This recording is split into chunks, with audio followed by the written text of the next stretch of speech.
Good morning everyone. सूर्योदयसँगै नयाँ सङ्कल्पको आजको यस एपिसोडमा म यहाँहरू समक्ष एउटा अत्यन्तै महत्त्वपूर्ण सन्दर्भमा छलफल गर्न गइरहेको छु।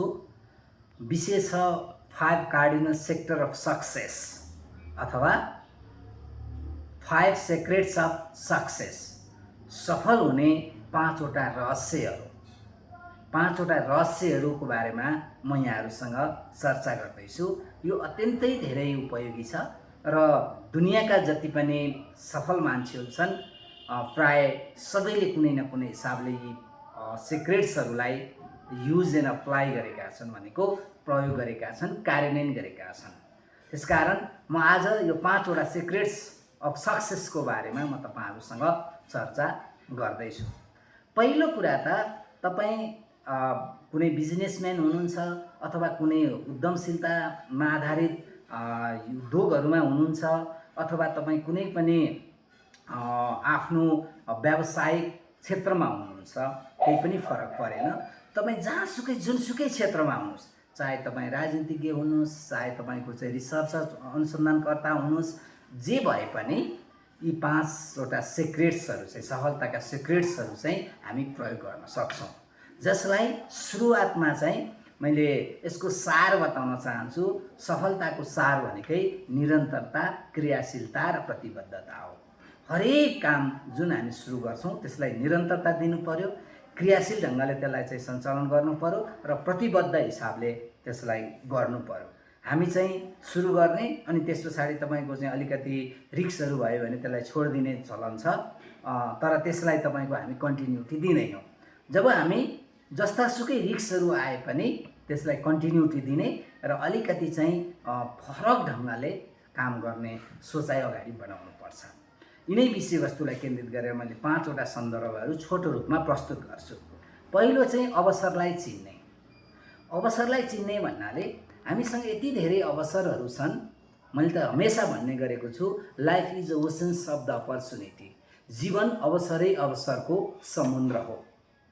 त्यसले गर्दाखेरि तपाईँ कुन किसिमको अवसर लिन चाहनुहुन्छ, तपाईँसँग कुन किसिमको क्षमता र योग्यता छ, त्यो अनुसारको अवसर लिने प्रयास गर्नुपर्छ।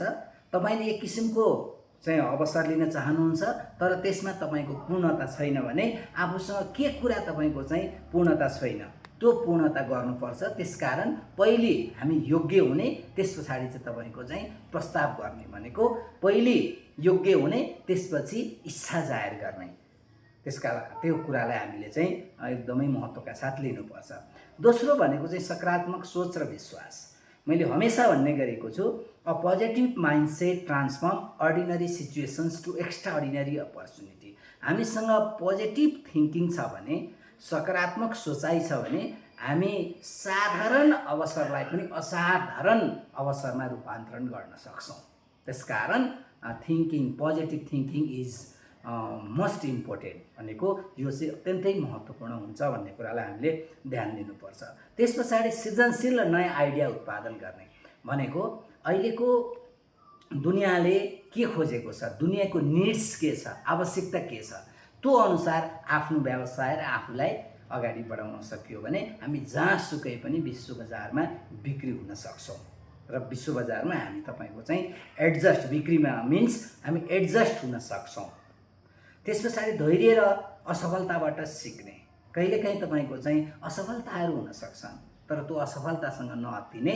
I will not lose at all, learn or win.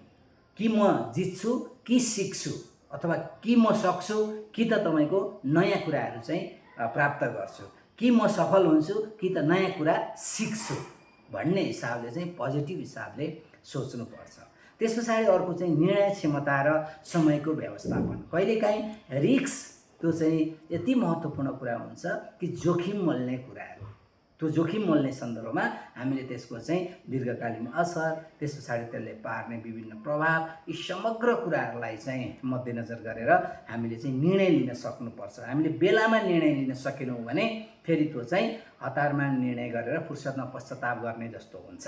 त्यसले भन्न खोजेको कुरा के हो भने, निर्णय लिने सन्दर्भमा हामीले अत्यन्त सोचबुझ ढङ्गले चाहिँ निर्णय लिने र त्यो निर्णय लिने के सही के गलत हो भन्ने कुरा चाहिँ हामीले सोचेर निर्णय लिन सक्नुपर्छ। त्यसो भयो भने के हुन्छ भन्दाखेरि हामी अगाडि बढ्न सक्छौँ। र त्यसभित्र समय व्यवस्थापन मैले हमेसा भन्ने गरेको छु, त्यो भनेको के हो भने no one is too busy, it's just matter of priority. मान्छे कोही पनि बिजी हुँदैन र सधैँ बिजी हुन्छ। भन्न खोजेको कुरा के हो भने हाम्रो प्राथमिकता के हो भन्ने कुरा हामीले चाहिँ आइडेन्टिफाई गरेर त्यही अनुसार हामी काममा केन्द्रित भयौँ भने हामी बिजी हुँदैनौँ।